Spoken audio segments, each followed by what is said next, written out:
Bismillahirrahmanirrahim. Assalamualaikum warahmatullahi wabarakatuh.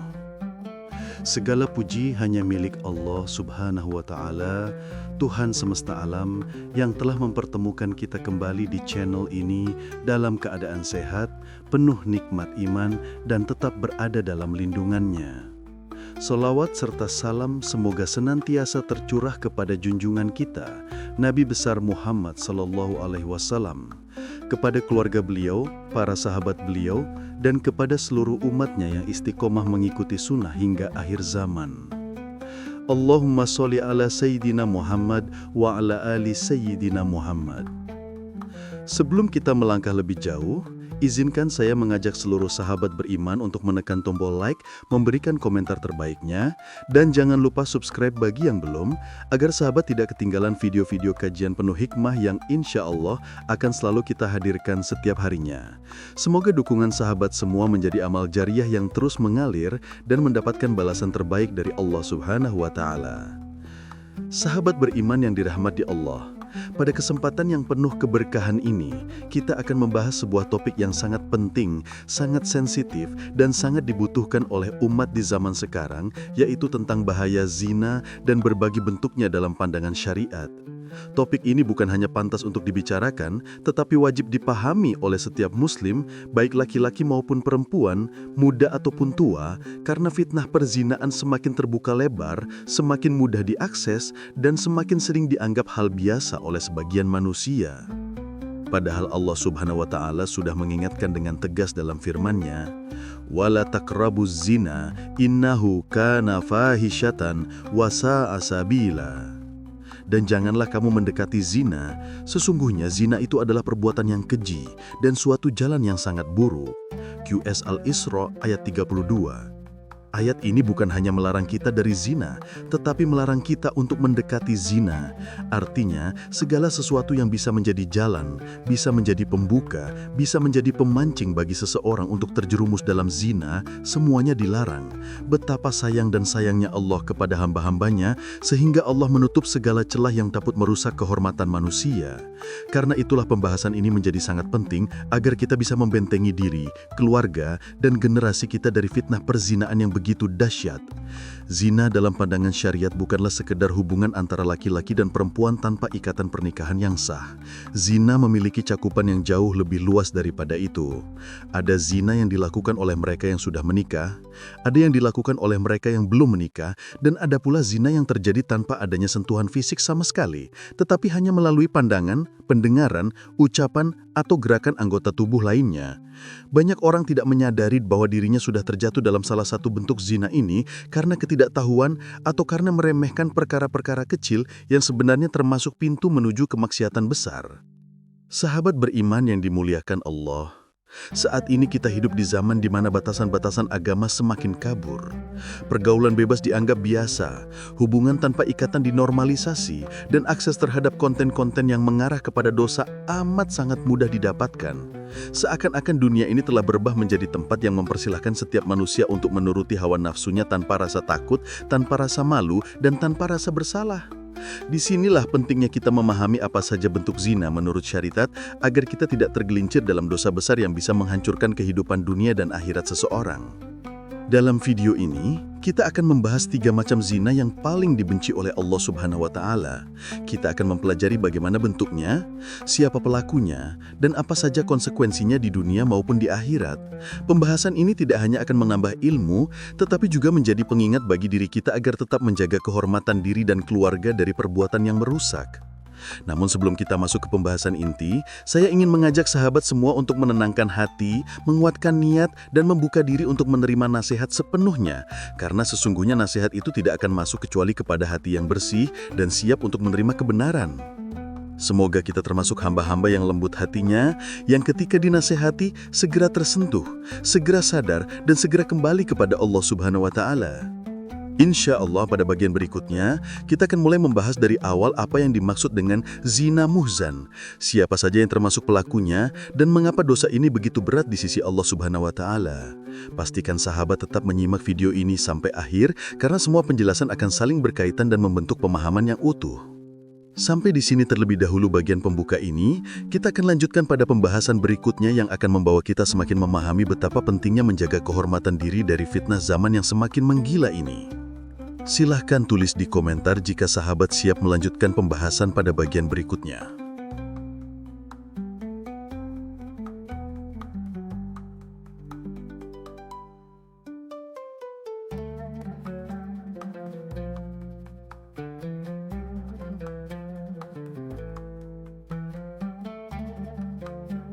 Sahabat beriman yang dirahmati Allah, setelah kita memahami pentingnya menjauhi segala bentuk perbuatan yang mendekatkan diri pada zina, kini kita masuk ke pembahasan pertama, yaitu zina muhsan.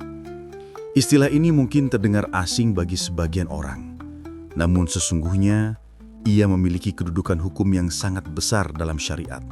Bahkan hukumannya pun paling berat di antara bentuk-bentuk zina lainnya.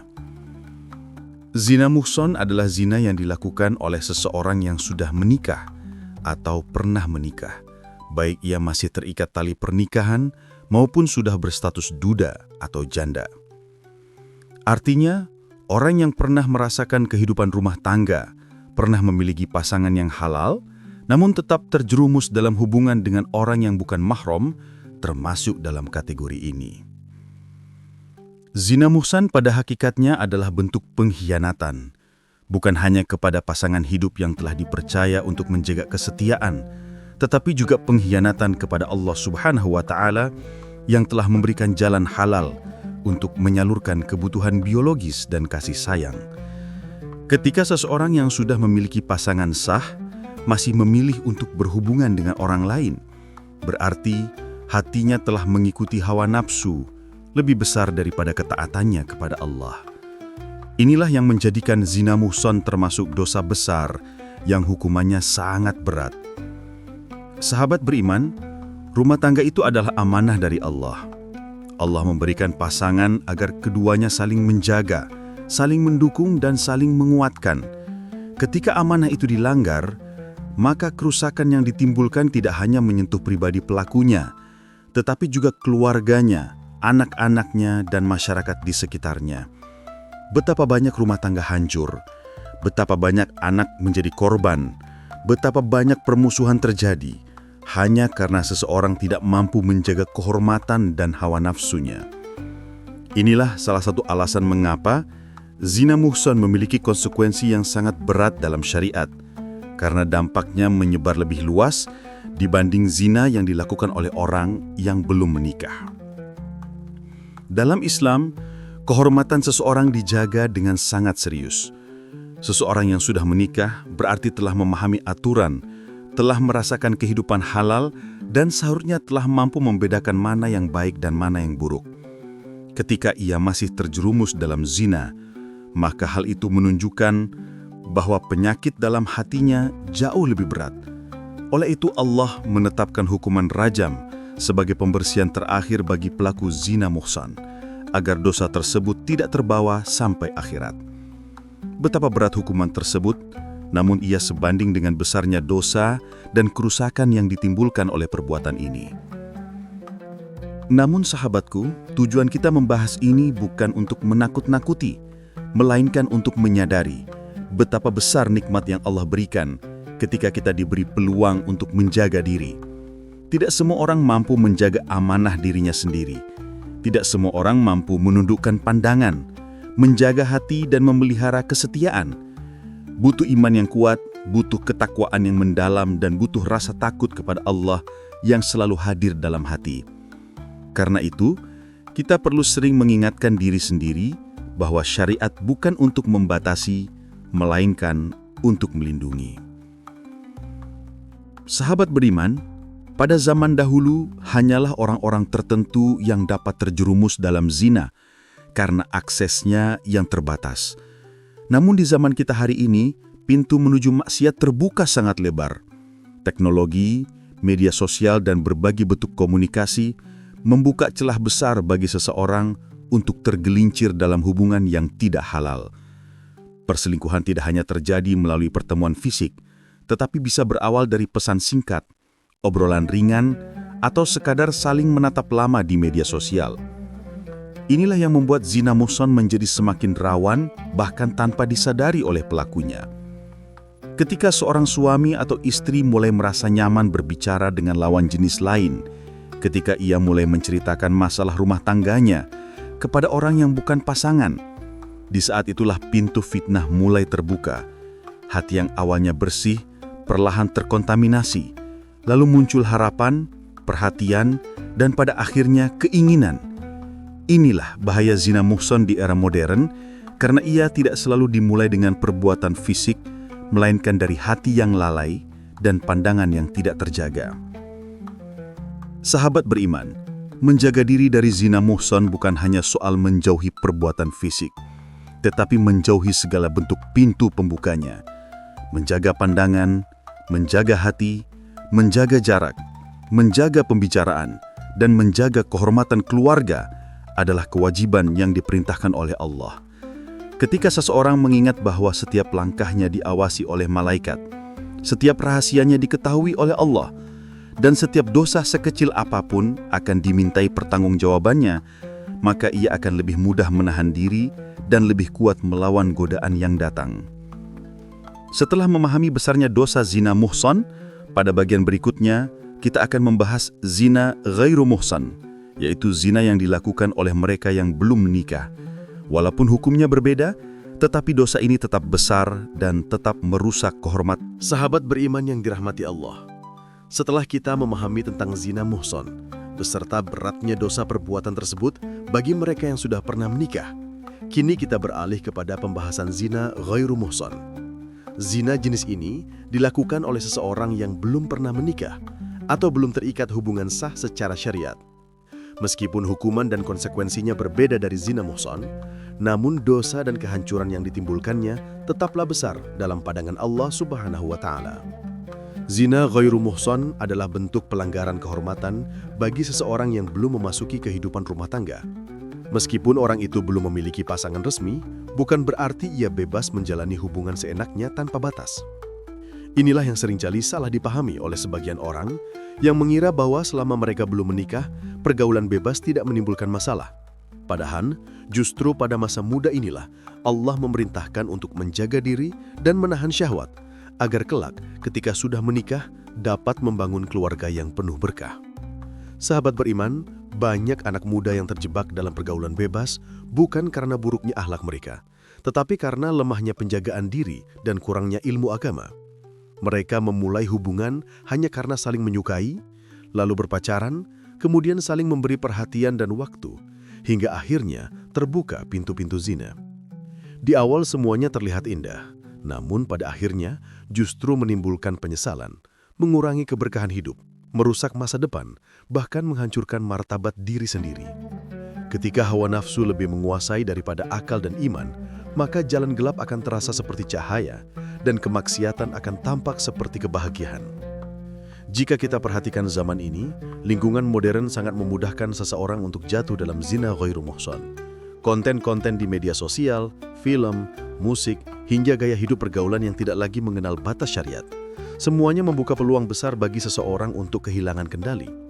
Bahkan banyak pasangan muda yang merasa hubungan fisik sebelum menikah adalah hal wajar. Padahal, sejatinya hal itu adalah langkah besar menuju jurang kehancuran. Apa yang tampak biasa dalam budaya modern belum tentu halal dan benar di hadapan Allah. Allah Subhanahu wa Ta'ala memperingatkan kita dengan sangat jelas dalam firman-Nya, "Wala taqrabuz zina, innahu kana fahishatan wa sa'a sabila." Dan janganlah kamu mendekati zina. Sesungguhnya zina itu adalah perbuatan yang keji dan suatu jalan yang buruk. Quran Surah Al-Isra ayat 32. Perhatikan bahwa Allah tidak mengatakan jangan berzina, tetapi jangan mendekati zina. Ini menunjukkan bahwa yang dilarang tidak hanya perbuatannya saja, tetapi segala bentuk aktivitas, langkah, dan suasana yang mengarah kepada zina. Duduk berduaan, chatting yang mengarah kepada godaan, saling curhat berlebihan, memandang dengan syahwat, bahkan membayangkan hal-hal yang mengotori hati pun sudah merupakan bentuk pendekatan kepada zina. Sahabatku, zina ghairu muhsan bukan hanya melibatkan perbuatan fisik. Hati yang mulai lengah, pandangan yang tidak terjaga, dan pikiran yang dipenuhi fantasi semuanya adalah pintu menuju dosa besar. Banyak anak muda yang beralasan bahwa perbuatan mereka hanya sebatas cinta. Tetapi cinta sejati tidak akan membawa seseorang kepada kehinaan. Cinta sejati justru menjaga, menuntun, dan menjauhkan dari murka Allah. Jika hubungan tersebut benar-benar adalah jalan menuju kebaikan, maka seharusnya ia dibangun melalui syariat, bukan melalui kemaksiatan. Selain merusak moral, zina ghairu muhsan juga dapat menyebabkan kehancuran hidup seseorang.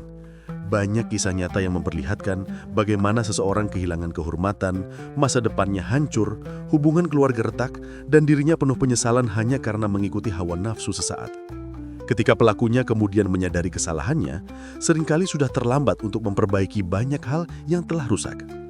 Tetapi sahabat beriman yang dirahmati Allah, Islam selalu memberikan jalan kembali bagi siapapun yang terjerumus dalam dosa, baik zina muhsan maupun ghairu muhsan. Semuanya masih memiliki pintu taubat, selama seseorang benar-benar menyesal, berhenti, dan bertekad kuat untuk tidak mengulanginya lagi. Allah berfirman bahwa Dia mencintai hamba-hamba yang bertaubat dan mencintai hamba-hamba yang mensucikan diri. Tidak ada dosa yang terlalu besar bagi rahmat Allah, selama pelakunya bersungguh-sungguh ingin memperbaiki diri. Oleh karena itu, menjaga diri dari zina ghairu muhsan harus dimulai dari hati. Ketika hati bersih, mata akan terjaga, telinga akan terjaga, dan seluruh anggota tubuh akan tunduk kepada Allah. Sebaliknya, ketika hati kotor, maka apapun nasihat dan larangan tidak akan mampu menahan seseorang dari perbuatannya. Maka langkah pertama adalah memperkuat iman, memperbanyak ibadah, mendekat kepada majelis ilmu, dan memperbanyak doa agar Allah menjaga diri kita dari jalan yang buruk. Setelah memahami zina ghairu muhsan, pembahasan selanjutnya akan memasuki zina yang lebih halus namun sangat berbahaya, yaitu zina al-lamam, zina yang dilakukan melalui panca indera dan hati. Zina ini sering, saudaraku yang dirahmati Allah, tibalah kita di penghujung perjalanan pembahasan yang semoga sejak awal mampu membuka pintu perenungan di hati kita. Setelah kita memahami bagaimana nikmat Allah begitu dekat, bagaimana ujian menjadi jalan kembali kepadanya, dan bagaimana hati bisa kembali hidup melalui zikir serta kesadaran akan rahmat-Nya, kini saatnya kita menutup dengan renungan yang mengajak diri untuk lebih berserah dan memperbaiki hubungan dengan Sang Pencipta. Ketika Allah menjanjikan ampunan, kasih sayang, serta jalan keluar dari setiap kesulitan, maka itu bukan sekedar janji kosong, melainkan bentuk cintanya yang begitu luas. Allah berfirman dalam surah Az-Zumar ayat 53. Qul ya ibadiyalladzina asrafu ala anfusihim la taqnatu min rahmatillah. Innallaha yaghfirudz dzunuba jami'a. Innahu huwal ghafurur rahim. Artinya, katakanlah, wahai hamba-hambaku yang melampaui batas terhadap diri mereka sendiri, janganlah kalian berputus asa dari rahmat Allah. Sesungguhnya Allah mengampuni dosa-dosa semuanya. Sesungguhnya Dialah Zat yang Maha Pengampun lagi Maha Penyayang. Ayat ini seakan menjadi penutup dari segala rasa gelisah, karena Allah tidak meminta kita datang dalam keadaan sempurna, melainkan datang apa adanya. Yang Ia inginkan hanyalah kejujuran hati, kemauan untuk memperbaiki diri, dan keberanian untuk kembali meskipun kita pernah jatuh. Saudaraku, hidup adalah perjalanan panjang yang penuh belokan tajam. Ada masa kita kuat, ada masa kita lemah, ada masa kita merasa dekat dengan Allah, dan ada masa di mana kita merasa jauh, bahkan sangat jauh. Tetapi jarak itu bukan ditentukan oleh langkah kaki kita di dunia, melainkan oleh langkah hati kita menuju cahayanya. 1 detik saja kita berkehendak untuk kembali, maka pintu yang luas itu langsung terbuka. Maka jangan biarkan dirimu terjebak dalam rasa bersalah yang tak berujung, atau masa lalu yang selalu menahan langkahmu. Jika Allah yang menciptakanmu saja memanggilmu untuk kembali, mengapa engkau masih menahan diri? Jika Zat yang Maha Mengasihi saja menunggumu dengan penuh kesabaran, mengapa engkau merasa tak pantas? Dan jika Tuhan yang memiliki seluruh langit dan bumi saja bersedia menerima taubatmu, mengapa engkau menganggap dirimu terlalu kotor untuk dibersihkan? Hidup ini tidak akan pernah bebas dari kesalahan, tetapi Allah tidak menilai manusia berdasarkan jumlah jatuhnya, melainkan berdasarkan seberapa sering manusia itu bangkit dan kembali. Selama hati ini masih bergetar ketika mendengar nama Allah, selama dada ini masih dapat merasakan hangatnya ayat-ayatnya, berarti masih ada ruang yang bisa diperbaiki dan masih ada cahaya yang bisa tumbuh. Maka setelah perjalanan panjang yang kita kaji dalam seri video ini, marilah kita menutupnya dengan komitmen baru. Sebuah janji yang tidak diucapkan dengan lisan, tetapi dijahit dalam hati. Janji untuk menjadi hamba yang lebih sabar, lebih sadar, lebih bersyukur, dan lebih dekat dengan Sang Pencipta. Janji untuk tidak berlarut dalam kelalaian, tidak menunda taubat, dan tidak membiarkan dunia menutupi cahaya iman yang telah Allah titipkan di dalam diri. Saudaraku, marilah kita berdoa agar Allah melapangkan hari-hari kita, menenangkan hati kita, dan menjadikan setiap langkah kita sebagai ibadah yang membawa keberkahan. Semoga Allah menguatkan kita untuk meninggalkan kebiasaan buruk, menjaga lisan, menjaga pandangan, dan menjaga hati dari segala sesuatu yang menjauhkannya dari Allah. Semoga kita menjadi hamba yang tegar di tengah ujian, sabar ketika berada dalam kesempitan, dan bersyukur ketika menerima kelapangan. Dan ketika kelak nyawa kita kembali kepadanya, semoga Allah menjemput kita dalam keadaan husnul khotimah, dalam hati yang bersih, dalam jiwa yang ridha dan diridhai, dan dalam iman yang terjaga hingga titik akhir kehidupan. Saudaraku, sebelum kita menutup video ini, saya ingin mengajak antum untuk tetap bersama kami dalam video-video berikutnya. Karena insya Allah kita akan melanjutkan berbagai pembahasan yang memperdalam hubungan kita dengan Allah, memahami makna hidup, dan menambah wawasan keislaman yang memurnikan hati. Maka jangan lupa untuk menonton video selanjutnya, karena perjalanan belajar kita belum berhenti sampai di sini.